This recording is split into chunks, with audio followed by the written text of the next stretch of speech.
Hey everyone, how are you all? I hope you all are fine and doing well in your studies.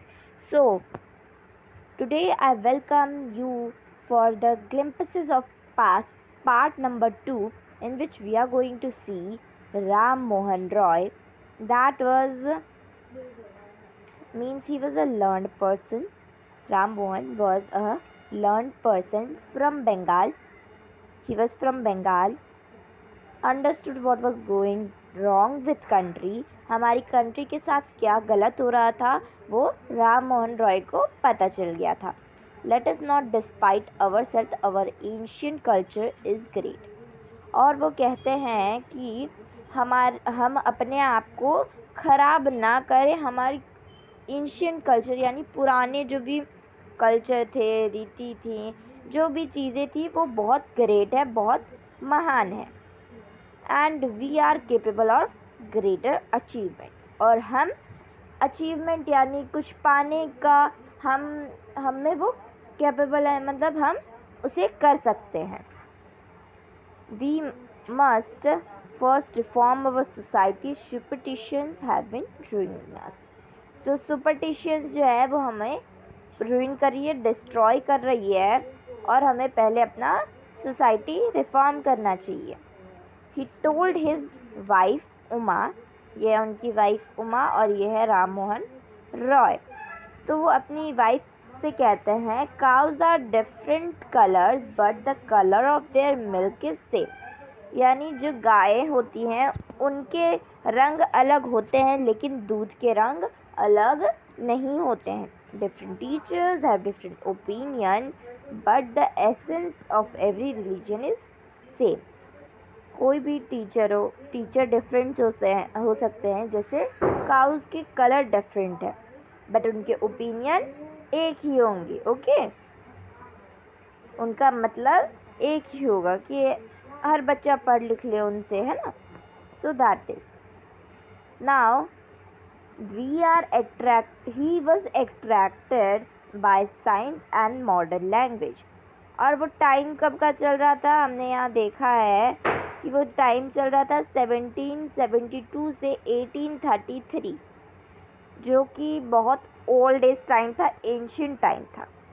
तो राम मोहन रॉय को एक अलग ही चीज़ से attraction था, जो कि था साइंस और मॉडर्न. आज के टाइम में साइंस ज़्यादा इम्पोर्टेंस नहीं रखता है, but at the ancient time science बहुत ज़्यादा मायने रखता था और लोग उसे पढ़ने की, सीखने की बहुत चाह रखते थे. और राम मोहन रॉय को मॉडर्न नॉलेज, जो भी नॉलेज होता था उससे बहुत ज़्यादा अट्रैक्शन था. वो सीखना चाहते थे ये सारी चीज़ें.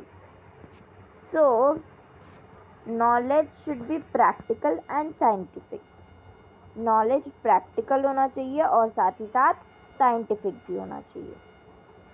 सो he cross the sea and went to England to see what made the British powerful. तो उन्हें जानने की बहुत इच्छा थी कि क्या ऐसी चीज़ है जो इंग्लैंड को, ब्रिटिशर्स को बहुत ज़्यादा पावरफुल बना रही है. सो जैसा आपको पता है कि कुछ लोग मानते थे कि कोई सी पार कर दे तो वो अपना रिलीजन क्या होता है उनका, लूज़ हो जाता है बाय देमसेल्फ, है ना.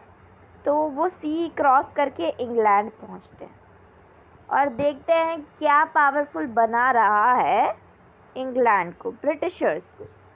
There he was told that we accept you as ruler. वहाँ पे कहा गया कि हमने आपको रूलर माना है, and you must accept us as subject.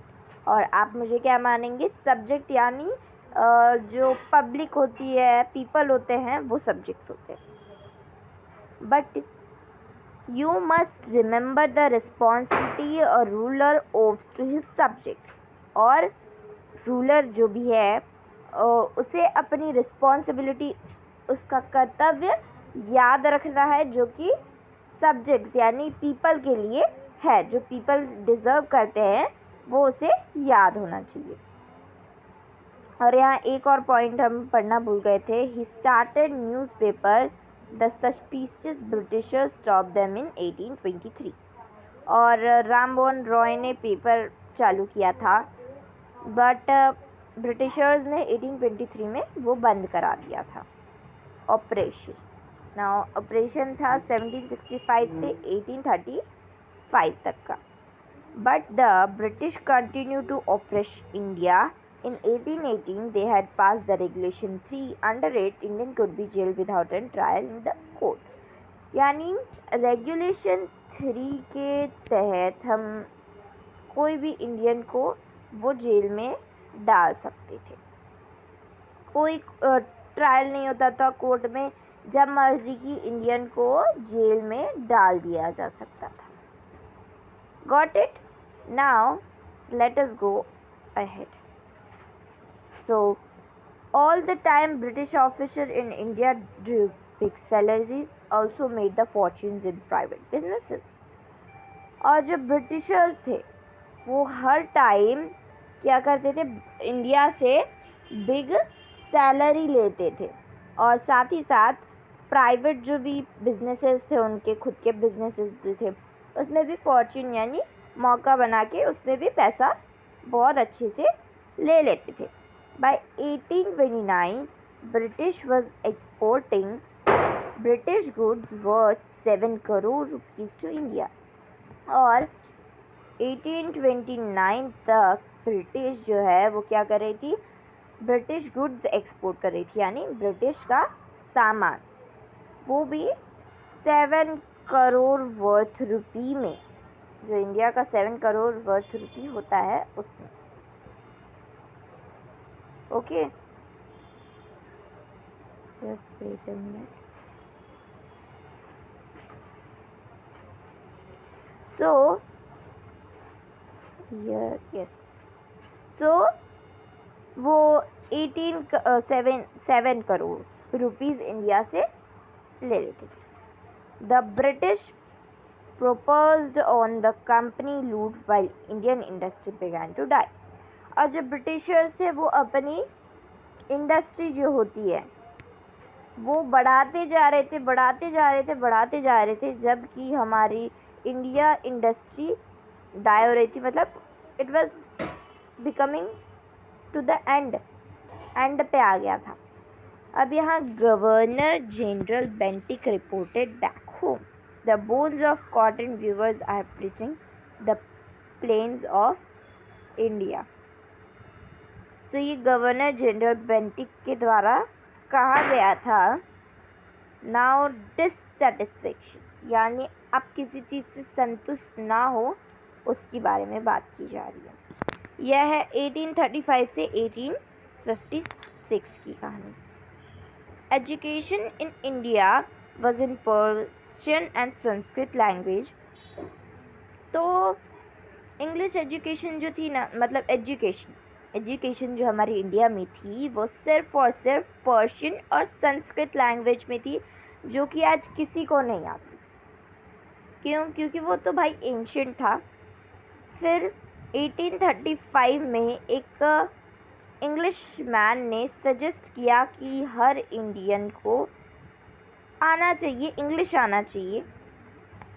We should teach the native through the English language. I agree. तो कोई आइडिया दे रहा है कि हमें जो है नेटिव्स को क्या करना चाहिए, इंग्लिश लैंग्वेजेस सिखानी चाहिए। सो लोग कहते हैं yes we should. English education produce clerk to whom the British gave pretty jobs under them। तो एजुकेशन, इंग्लिश एजुकेशन जो हो रहा था, तो उससे हमारे इंडिया को, इंडियन पर्सन्स को क्लर्क की जगह मिल रही थी, जो लिखने का काम करते हैं ज़्यादातर, उस सारी चीज़ों की काम मिल रही थी। And incidentally it was also produced new generation intellectual. We must educate our brothers and try to improve their material condition. For that we must convey the grievance to the parliament British parliament. तो अब Indian सोच रहे थे yes we should do whatever the British are going to make us, हम English education ले सकते हैं, हमें भाइयों को पढ़ाना चाहिए, हमें खुद पढ़ लेना चाहिए। ताकि हम ब्रिटिश पार्लियामेंट को लेटर लिख सकें, हम खुद लेटर लिख सकते हैं। तो यहाँ पे आप देख सकते हो, मैंने पिछली वीडियो में भी आपको ये दिखाया था कि हमारा स्टेट सिर्फ इतना ही रह गया था 1856 में, बहुत छोटा सा हमारा इंडिया बच गया था थोड़ा सा। They cared little about the needs of India, वो बहुत बहुत बहुत कम जो भी केयर थी हमारी, हमें जो नीड्स यानी जो चीज़ें हमें ज़रूरत है वो बहुत कम देखते थे। Our kings have become puppet and we have lost our old jobs, हमने अपने राजा तो खो ही दिए थे, वो पपेट बन गए थे, यानी डब्स, या फिर आप कह सकते हो जो आप पुतले देखते हो ना उस तरह से। जैसे आपके पास डॉल होगा, टेडी होगा, वो आपके क्या है, पपेट है, राइट, वो आपके पपेट है। आप जो बोलोगे नहीं, आप जो उसे करवाओगे वही करेगा, है ना। उन्होंने अपनी ओल्ड जॉब्स खो दी, लैंड्स खो दिए, और अपने आप को क्रिश्चियनिटी में बदलने के लिए फोर्स किया जा रहा था। Then you only talk, do something to drive them out. और कुछ तुम बस बातें कर, कुछ कह रहा है, कुछ लोग कह रहे हैं तुम बस बातें ही करते रहोगे, तुम कुछ कर नहीं सकते। इसके लिए 10 पाक, अब जो यहाँ रिवॉल्ट हुआ था उसकी बात करी जा रही है, ये 1857 से 1857 जस्ट 2 इयर्स का दूर है ये। Taxes continue to ruin the peasant यानी फार्मर्स होता है, जो फार्मर्स थे उन पे हैवी टैक्सेस लीव किए जा रहे थे बाय ब्रिटिशर, लीव यानी उन पे बहुत ज़्यादा हैवी टैक्सेस डाल दिए जाए थे। Bengal, the Santhals who made their lost their lands under the land rules became desperate, वो उन्हें बहुत सैड लगा कि उन्होंने अपने लैंड को खोना पड़ा, वो भी इंग्लिश रूल की वजह से उन्हें वो सारी चीज़ें खोनी पड़ी। 1855 दे रोज इन रिबेलियन यानी रिवॉल्ट, एंड मार्क्रेस्ड यानी killed in a large number. तो revolt and killed in a large number, okay. तो Europeans are their supporter alike, और यूरोपियन क्या थे, एक सपोर्टर थे, उनके सपोर्टर थे। Discontent was brewing in the East India Company too. The white soldiers get huge pay mansion to live in servants कह रहे हैं कि वाइट सोल्जर्स यानी जो ब्रिटिशर्स हैं उन्हें क्या मिलता है, ह्यूज पेमेंट्स मिलते हैं, उन्हें मैशन यानी बड़े बड़े जगहों पे पैलेसेस पे रहने को मिलता है। While we get a pittance and slow promotion, हमें बहुत कम लोअर में रखे जाते हैं, उनके अंडर काम करना पड़ता है, ऊपर से हमें पेमेंट भी ढंग की नहीं मिलती।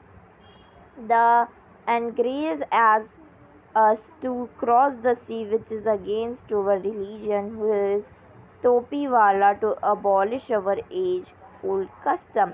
और अंग्रेज़ जो हैं, अंग्रेज़ यहाँ पे ब्रिटिशर्स नहीं लिखा है, सीधा अंग्रेज़ लिख दिया गया है। तो हम अंग्रेज़ को जाकर सी क्रॉस करके पूछे भी तो ये हमारे रिलीजन के अगेंस्ट है, हम हमारा रिलीजन लूज़ कर सकते हैं। हु इज़ द टोपीवाला, ये टोपीवाला है कौन, जो हमारे कस्टम्स को अबॉलिश कर रहा है। We must drive out the Angrez, हमें अंग्रेज़ को भगा देना चाहिए।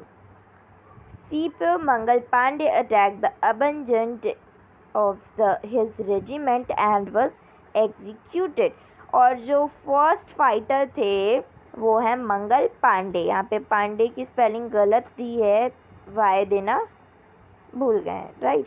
मंगल पांडे वॉज द फर्स्ट, आपने पढ़ा होगा SS के चैप्टर्स में। He was the first. Thousands of other species revolted. They stripped out their uniforms. उन्हें अपने यूनिफॉर्म के लिए लड़ना था, अपने पेमेंट्स के लिए लड़ना था, किसी को अपने रिलीजन पाने के लिए लड़ना था.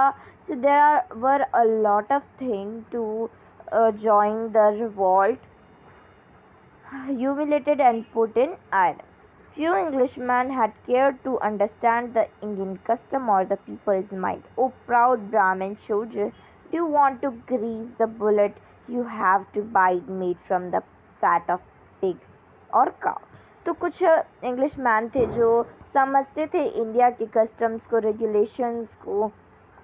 ओके, सो यहाँ पे एक पर्सन कह रहा है कि क्या आप ब्राह्मण हो, राइट? यू आर अ ब्राह्मण सोल्जर. क्या आप चाहते हो कि आप अपने दांतों से बाइट करो किसे? गन को बाइट करो. एंड देन पिग फैट, वो कौन सा फैट रहता था? पिग फैट रहता था. तो अब ये ब्राह्मण कहता है, what the white man has deceived us too. White man ने हमें धोखा दिया है. Soon chapatis were sent from village to village to tell people that their emperor would want their services. Yes, all village men will be ready. तो चपाती, एक चपाती and roses, दो sign थे ताकि हम क्या कर सके, हम ब्रिटिश के अगेंस्ट रिवॉल्ट कर सके. ओके, सो ये दो चीज़ें हैं. तो चपाती जो है वो ली जाती थी, भेजी जाती थी गांव से गांव. तो जो मेन लीडर रहते थे वो क्या करते थे, अगर उन्हें जाना है सो they tell them कि yes, our men are ready, our village men are ready. Similarly, lotus flower, as I said, chapati and flower, sorry I said the rose, but it's lotus flower, circulated among India's soldier, that to the foreigner. The masses gave up all the shelters to the patriots.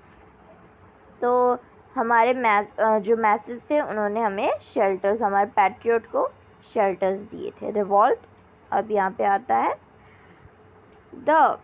Then there was a violent outbreak at Meerut, और वहाँ पे बहुत ज़्यादा झगड़े होने लगे थे मीरठ में. The sepoys march to Delhi, live long emperor Bahadur Shah Zafar. और फिर वो नारे लगाने लगे थे दैट हमारे जो एम्परर है बहादुर शाह जफ़र वो ज़िंदा रहे, जय हिंद जो हम बोलते हैं usually. The rebellion spread wider, जो हमारा रिवॉल्ट था वो और भी बढ़ने लगा. My landlord has lost their land because of the British policies and their were sore. वो हेट करते थे किससे? ब्रिटिशर्स से, क्योंकि उनकी वजह से, उनकी पुलिसेस की वजह से उन्हें बहुत ज़्यादा क्या हुआ था, लैंडलॉर्ड्स को अपने लैंड्स खोने पड़े थे, right? The white man rule must and. White rule मतलब जो ब्रिटिशर्स रूल करते हैं वो उन्हें ख़त्म करना होगा. Yes, we will help you. हाँ, हम इसमें आपकी मदद करेंगे. इस तरह सारे जो भी ये हैं उन्होंने सभी ने कहा. The fight for freedom, freedom के लिए जो फाइट ली गई थी उनके बारे में बताया जा रहा है. Many farmer rulers like Begum Hathras Mahal of Lucknow was bitter. The white man has taken away my kingdom. और इस तरह की बेगम जो है लखनऊ की वो थोड़ी बिटर यानी लाइक अच्छी नहीं थी. The white man has taken away my kingdom, मेरे जो भी किंगडम है, राज्य है, वो सारे वाइट मैन ले गए. They join the upsurge against the foreigner, उन्होंने भी रिवॉल्ट में हिस्सा ले लिया. Popular leader like Malvi Ahmadullah of Faizabad told the people, rise brother rise, the Angrez is ruining our land. फिर कुछ फेमस जो लीडर्स थे उन्होंने क्या किया, उन्होंने पीपल को राइज किया, अगेंस्ट किया, ताकि वो जो भी अंग्रेज़ है वो हमारे जो भी लैंड्स हैं उन्हें रूइन कर रहे हैं, उससे रोकने के लिए। The people rose everywhere in Bareilly, Kanpur, Allahabad, सारी जगह पीपल को इकट्ठा कर लिया। अजीमुल्ला खान टोल्ड तात्या तोपे he was have a Peshwa Nana Sahib. और अजीमुल्ला ने तात्या तोपे को कहा कि मेरे पास एक पेशवा है जिसका नाम है नाना साहेब, वो हमारे वॉर ऑफ इंडिपेंडेंस के लीडर है। The petrol pounds upon the British and fought pieced battles all over north India. North India में पाउंड अपॉन यानी अटैक किया उन्होंने, ठीक है। तो अटैक कर दिया बाय नॉर्थ इंडिया की तरफ से, सारी जगह से अटैक हो रहे थे। 80 year of Kunwar Singh of Bihar receive the bullet in his breast. तो 80 ईयर के जो भी मैन थे कुंवर सिंह, जो कि बिहार से थे, उनके हाथ में एक गोली लग गई थी जिसमें पॉइज़न होता है। एक्चुअली एक पॉइज़न होता है जिसकी वजह से उन्होंने अपने हैंड को कट कर लिया था ताकि पॉइज़न फैले ना। Mother Ganga is the last offering to you. Now this chapter becomes end. It is written by R.D. Sawant, and I hope that you all just love it, and I will upload the comprehension check, working with text, working with language, and all of these things very soon. Till then, stay tuned to my channel. Thank you. Like, share, and subscribe to our channel. Thank you. Bye bye. Keep studying.